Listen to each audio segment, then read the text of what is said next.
இணைந்திருக்கிறார் சினிமா பத்திரிகையாளர் திரு வெற்றிவேல் அவர்கள். சார் வணக்கம்.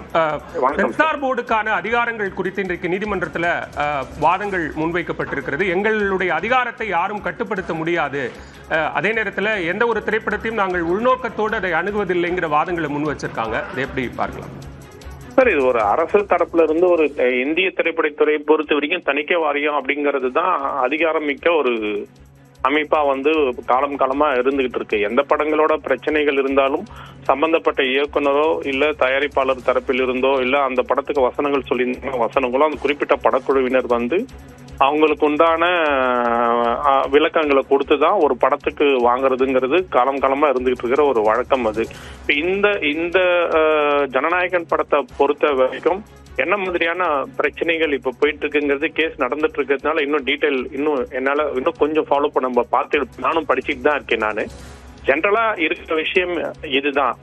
அவங்க அப்ஜெக்ஷன் என்ன சொல்றாங்கிறது முடிவெடுக்க வேண்டியது தணிக்கை வாரியம் தான். அங்க ஒரு அரசு நிர்வாகத்துக்கிட்ட ஒரு திரைப்படம் இது பொதுமக்களுக்கு சார்ந்த ஒரு விஷயம், ஒரு சினிமாட்டோகிராஃப் ஆக்ட் படி தான் அவங்க என்னென்னலாம் பண்ணணுமோ அதை தணிக்கை வாரியம் மையமா வச்சுக்கிட்டு செயல்படுவாங்க. அப்படிதான் நான் இதை பாக்குறேன்.